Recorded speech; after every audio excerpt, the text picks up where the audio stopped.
po sa inyong lahat, mga ginigiliw ng mga taga-subaybay. Nandito tayo ngayon. Nakikita nyo po si Superman. Ayan, lilipad na si Superman at pupuntahan ang mga masasamang tao, mga diablo na naglilipana sa buong mundo. Nandito na po si Superman, parating na sa inyong lugar para lipunin ang mga masasama. Ako si Superman, ang nilikha ng Diyos upang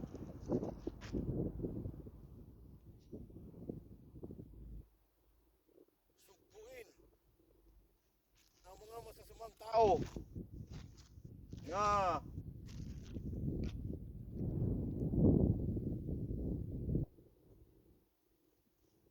naghahari sa buong mundo.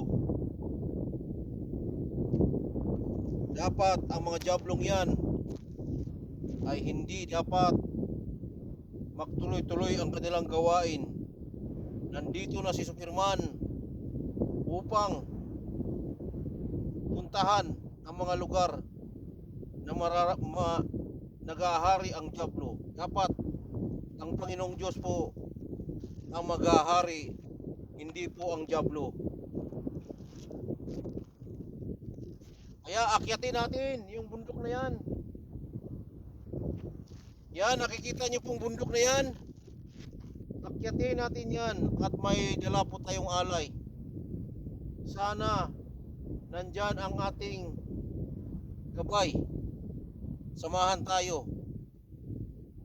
Mukhang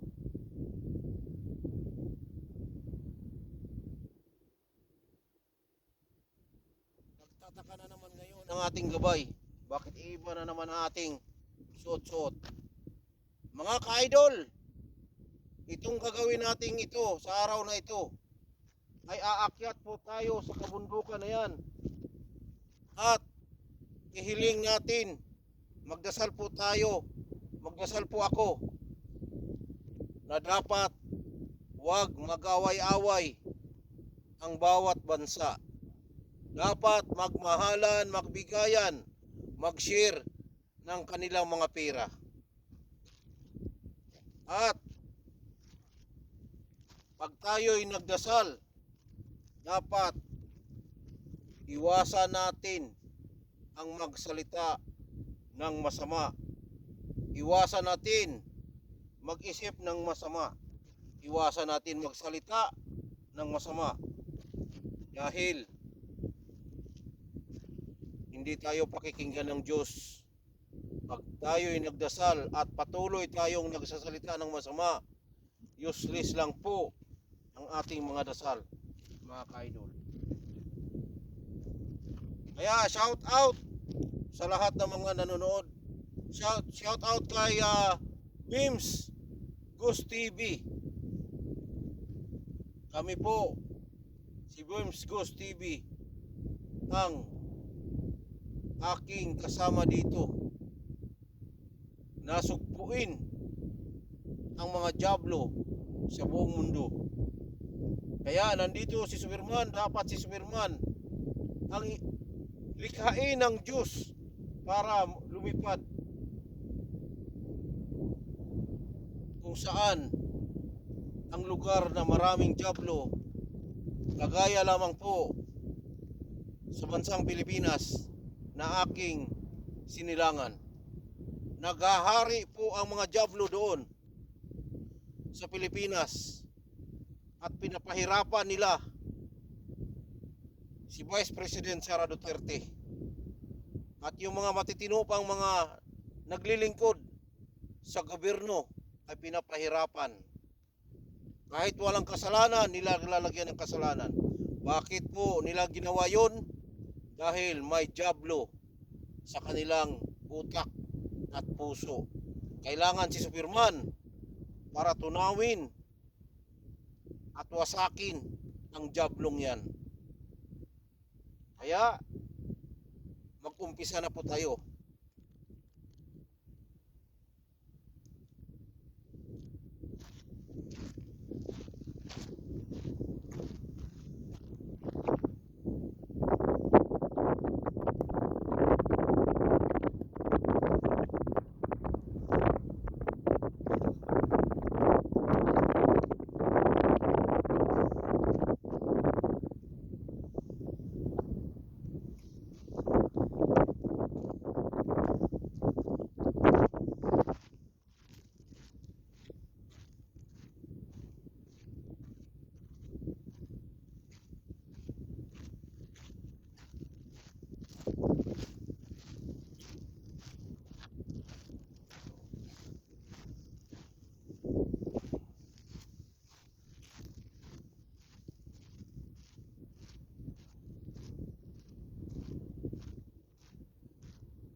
Na natin dalhin ang ating tungkod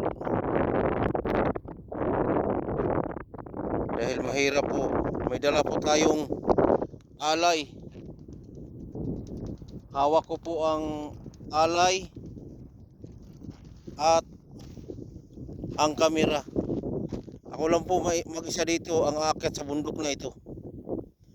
Pero ang bundok na ito ay iisa lang po nung sa mga nakaraan kong mga video. Kaya nandito po ako, nag-iiba ako ng kasuotan. Naway, nandyan po ang aking gabay. Gabay! Nandito ako! Gabayan niyo po ako, gabay. Gabay! Halika na. Huwag kang magtaka sa aking mga kasuotan.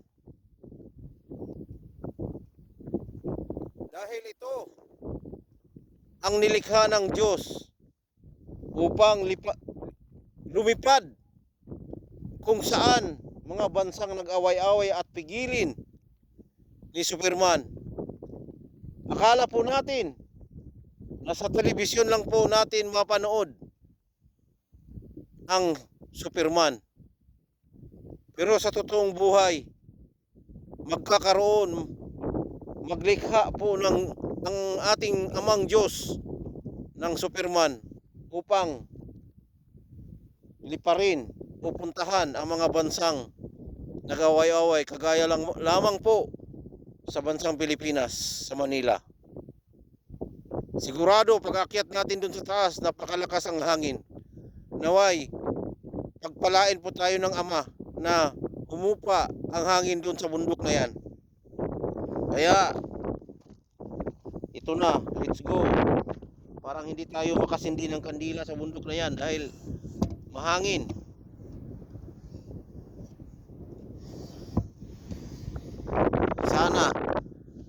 Sana ang pagdating natin sa bundok na yan at tayo pagpalain ng Diyos ay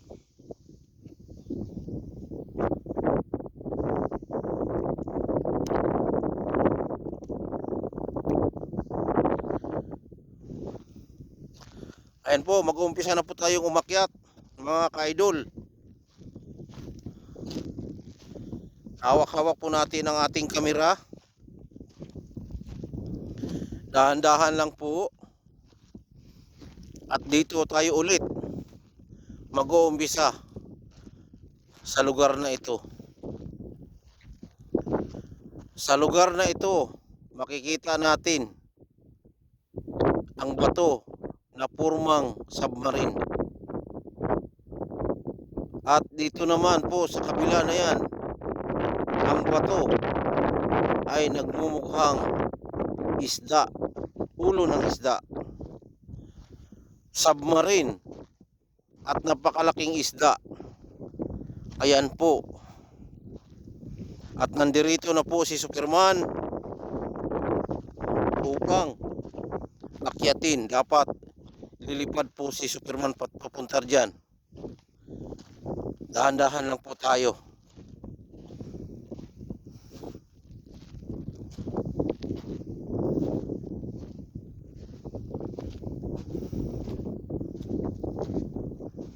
Bago tayo umakyat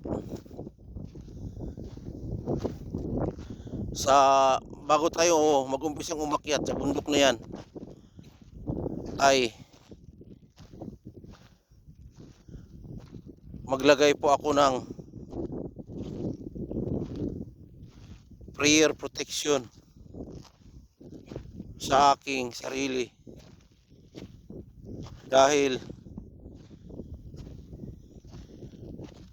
maninigurado po tayo kahit madalas na po tayong pumupunta rito, ay kailangan pa rin po natin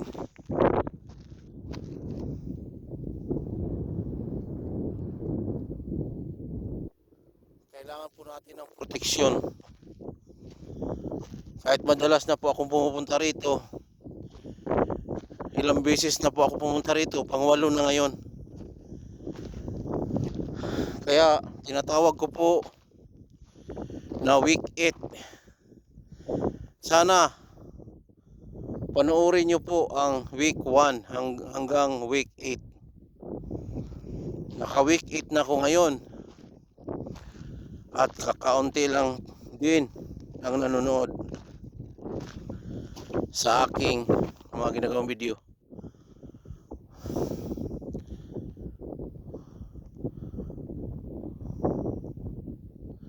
Kakaunti lang po, bilang lang po ang mga nanonood sa ginagawa kong video. Tingnan nyo po kung gaano katirik ang bundok na ito. Sobrang tirik po.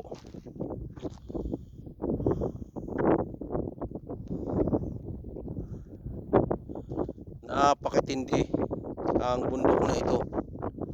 At siyempre, bago tayo mag-umpisang umakyat dyan, ay kailangan po nating maglagay ng proteksyon, prayer protection sa ating sarili, dahil ang lugar na ito ay napakahangin po. Kailangan po natin ng prayer protection.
ito upang manalangin sa ating may likha. Manalangin po sa ating may likha, wala pong iba kundi ang ating Panginoong Diyos Ama. Yun lang po ang aking gagawin dito sa bundok ito. At may dala-dala po akong alay, mga kaibigan. Gabayan niyo po ako, naway nandito po ako ang aking gabay na ibon. Naway nandiyan lang siya.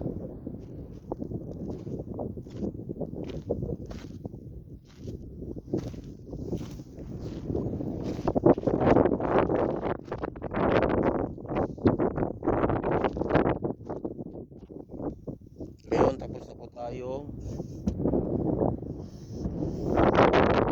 prayer protection sa ating sarili para pag-akyat natin dito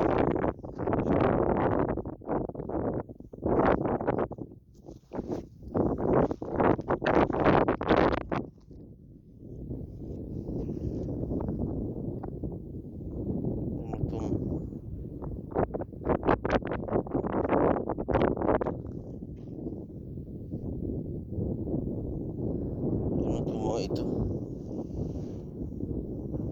Ngayon ko lang napansin to ah. Ayan o. Ayan sa mga buhangin na yan. Ba't ganyan yan? Anong meron dito?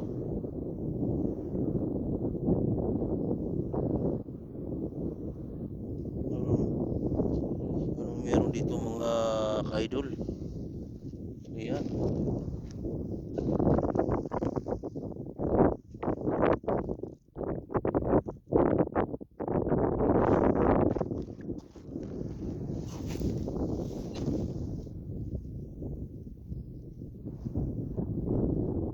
Di bali mga ka-idol, huwag natin pansinin yan. Tuloy-tuloy lang po tayo sa ating misyon sa araw na ito. Ang ating misyon na akyatin ang bundok na ito. Nandito naman po tayo sa harapan. Ito pong bundok na ito ay nandito po tayo sa harapan mismo. Mismo tayo sa harapan ay dumaan.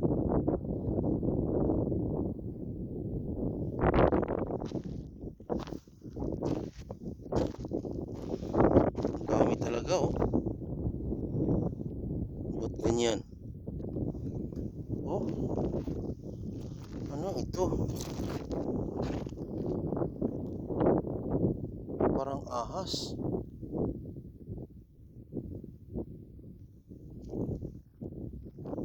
Parang bakat ng ahas. May ahas yata rito.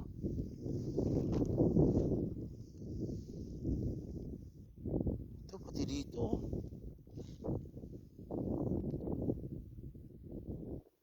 Bago lang ito. Dito siya pumunta.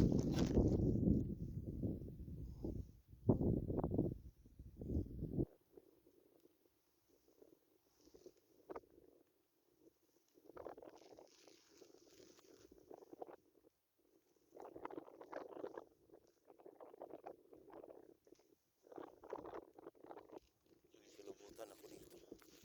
Ano kaya ito? Ano kaya itong mga bakas na to?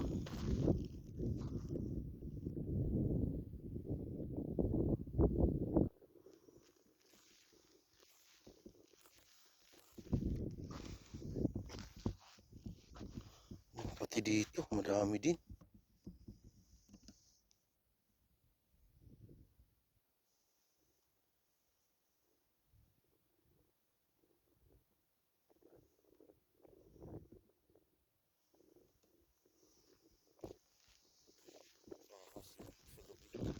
Lumalabas siya sa paggabi. Hindi na po natin dala ang ating baston. Kasi hindi na po natin mahawakan ang baston natin. Kasi may hawak po tayong alay.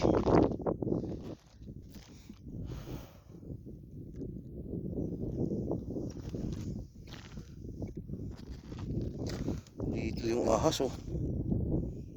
Yan. Yan, oh. Dito yung ahas. Dito. Ayan yung kanyang baka. Ano, oh. Yung kanyang bakas. Doon siya pupunta. Ayun. Ang daming bakas ng ahas. At doon, sa ilalim ng batuhan na yun, oh. Parang nandoon siya.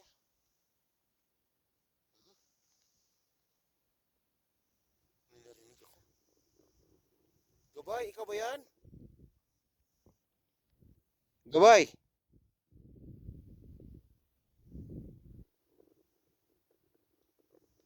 Sumasagot.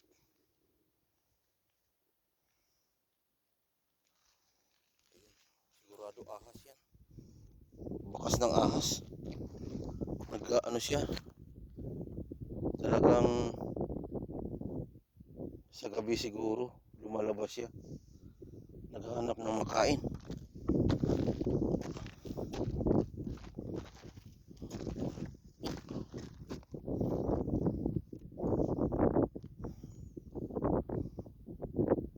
Sana ang gabay natin ay nandyan lang.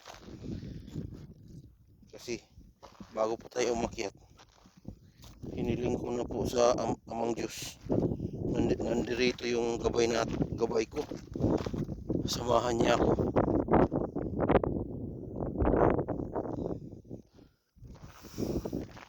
Tiyak na magtataka na naman yung gabay ko.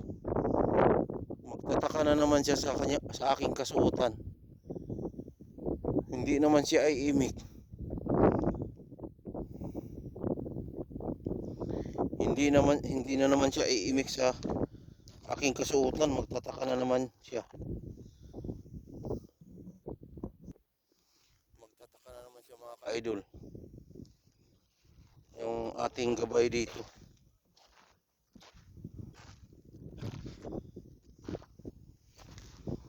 Mukhang sa baba lang yung ano, yung ahas na gumagapang. Wala na siya rito. Doon lang siya. Yung bakas na yun. Tuloy-tuloy lang po tayo sa ating paglalakad sa bundok na ito. Tingnan niyo po, mga minamahal na mga viewers, ang aking kasuotan. Ibang-iba.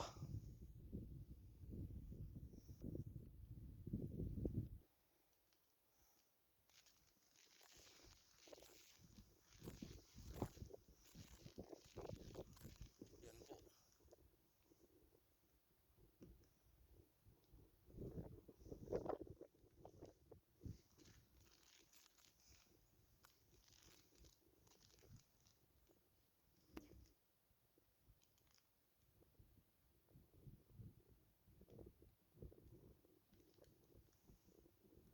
Tuloy-tuloy lang po tayo sa paglalakad. Pero dapat alerto po tayo dito sa lugar na ito. Dahil may nakita po akong ahas doon sa baba. Tiyak ahas yun. Pero dito walang bakas akong nakikitang ahas. Kaya tuloy-tuloy lang po tayo, mga ka-idol, na akyatin ang bundok na ito. Kilala na po ako dito sa bundok na ito. Madalas na po ako dito, mga ka-idol. Kaya tuloy-tuloy lang po tayo, mga ka-idol, sa pag-akyat.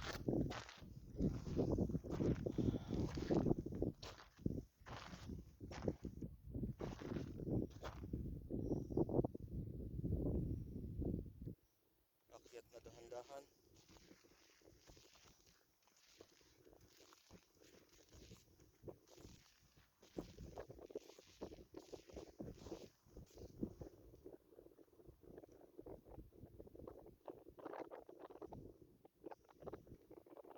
Sigurado ang aking gabay ngayon ay nakatitig sa akin.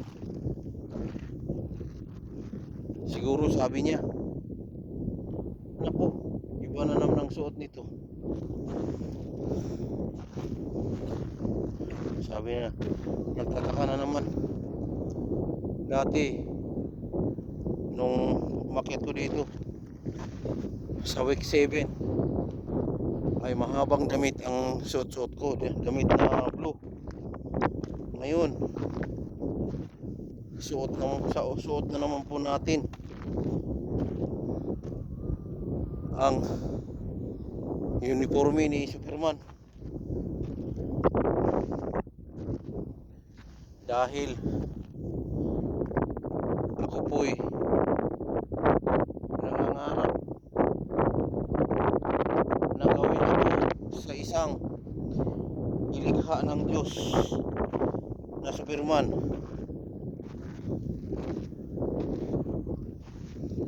Dalawa po kami na magiging Superman. Si Bims Ghost TV. Siya po ang pangalawang Superman. Nalilipol sa mga Diablo. Mga Diablong naghari-harian. Gabay, ikaw na ba yan? Gabay?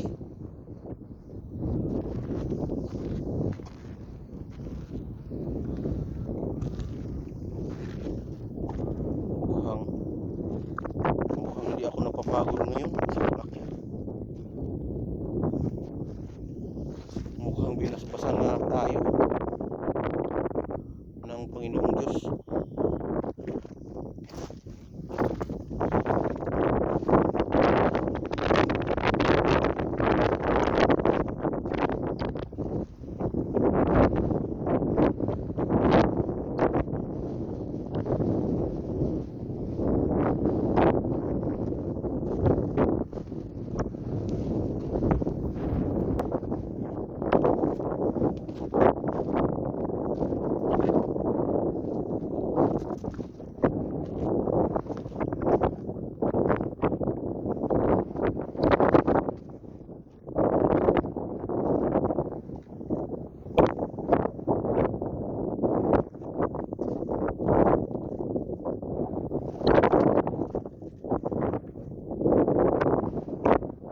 Lilipunin natin ang mga masasamang Diablo sa buong mundo. Parating na sa inyong lugar si Superman. Dalawa po ang Superman ngayon. Lakas ng hangin mga kaidol. Muntik matumba ang ating kamera mga kaidol. Lakas ng hangin. Mayroong nagpapahingang ano dito, yung palkon. Kasi ang palkon, pag tumatay, ang kanyang tayo ay puti. Ang tindi talaga ng panunaw ng palkon kasi ang tayo niya puti. Ang kinakain naman niya hindi puti, pero ang kanyang dumi ay puti. Napakalakas ang hangin ngayon mga ka-idol. Ay makarating man tayo doon sa tuktok ng bundok, sana mahina ang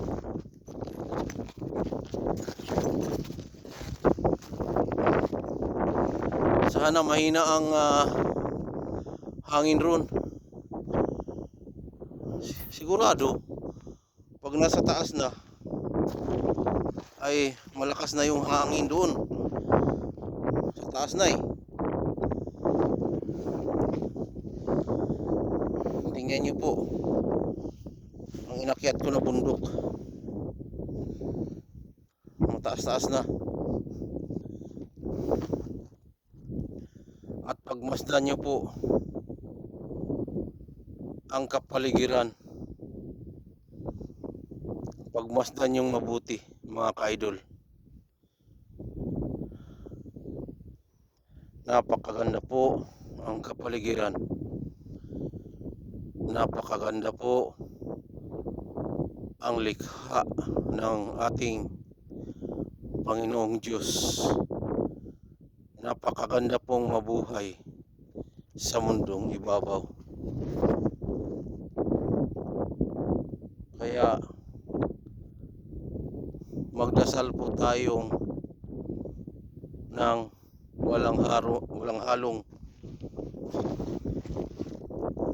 magdasal po tayo ng walang halong galit sa ating puso, at magdasal po tayo na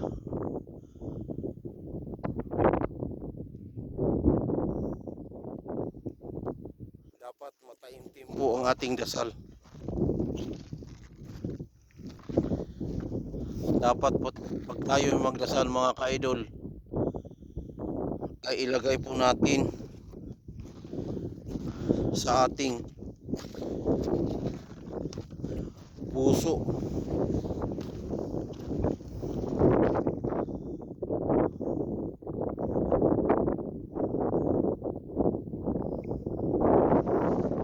ilagay po natin sa ating puso ang ating panalangin mga ka-idol.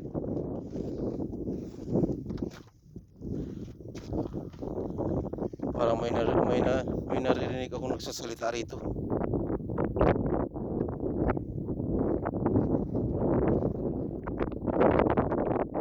Maliit na boses. Baka si gabay na yun. Baka yung gabay ko na. Kasi bago ako nagplanong umakyat dito sa bundok na ito ay humiling na po ako sa Panginoong Diyos.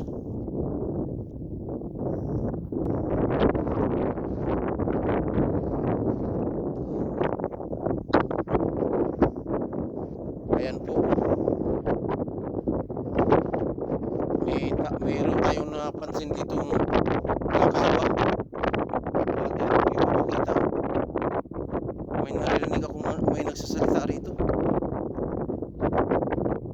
Talagang totoo po na pag tayo'y nananalangin sa Diyos Ama na walang halong galit at masasamang iniisip, ay totoo pa rin ng ating Panginoong Diyos Ama ang ating mga panalangin. Pag ikaw po ay nananalangin na hindi nagsasalita ng masama, pag ikaw po ay nagsasalita ng masama, ay hindi tayo pakikinggan ng ating Panginoong Diyos. Lalo lang madadagdagan ang ating kasalanan. Ngayon po, may napapansin po akong kakaiba rito. Napakalaking buto. Buto ba ito o kahoy? Kahoy yata ito, mga ka-idol. Ayan po mga ka-idol.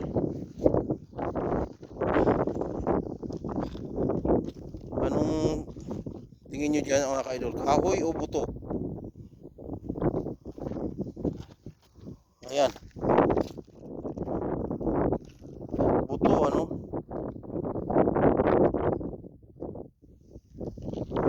Nag-iisang buto. May naririnig akong nagsasalita rito.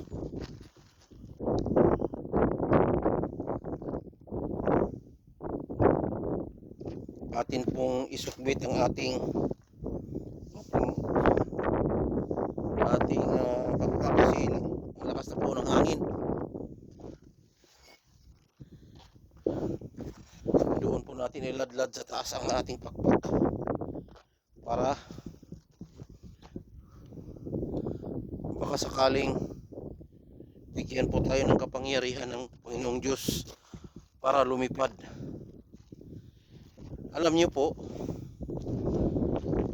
ang ating napapanood sa telebisyon ay umaakyat din po si Superman sa bundok. Pero hindi po bato ang bundok na inaakyat niya, kundi bundok ng mga yelo.